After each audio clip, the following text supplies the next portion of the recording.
అటు మంచిర్యాల జిల్లా కోటపల్లి మండలం రాంపూర్ జాతీయ రహదారిపై మహారాష్ట్రకు అక్రమంగా తరలిస్తున్న రేషన్ బియ్యాన్ని స్థానిక బీఆర్ఎస్ నేతలు పట్టుకున్నారు.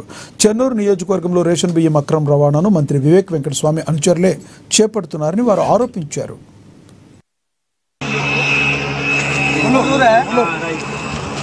అయ్యా వివేక్ వెంకటస్వామి గారు మంత్రి గారు మా ఎమ్మెల్యే గారు చెన్నూరు కాన్స్టిట్యున్సీ ఇగో బియ్యం దందా ఉసుక దందా అన్ని బంద్ అయిన వాళ్ళు ఇప్పుడు ఇగో కొల్లూరు కాడ ఇగో సన్న బియ్యము మన పుష్పకు పోతాయి సిరివంచకు సారేమో ఉసుక దందా బియ్యం దందా అన్ని బంద్ అయ్యారు. ఇప్పుడు మేము ఆడ ధర్నా చేస్తే మా ముంగటే 4 బులెరోలు పోయినాయి.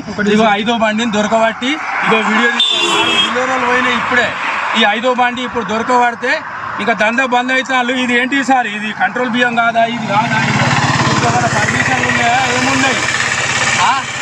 ఇంకా దందా బంద్ అయిందని ఇంకోసారి అనద్దు. ఏదైనా ఉంటే మా మీద కేసులు పెట్టద్దు, లీడర్ల మీద కార్యకర్తల మీద. ఈ దందా అంతా బంద్ చేయాలి. మీ వాళ్ళంతా కేసులు పెట్టుకుంటే చిల్లర దందాలు చేసుకుంటా ఇవన్నీ బంద్ చేయాలి.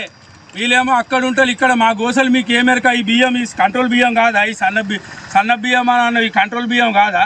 ఇగో ఏమైనా ముల్లెలు కట్టున్నాయి, ఏమున్నాయి, ఏమైనా జిఎస్టీ బిల్లు ఉన్నది దీనికి. ఇగో చూడు, ఇగో 4 బండ్లు పోయినాయి.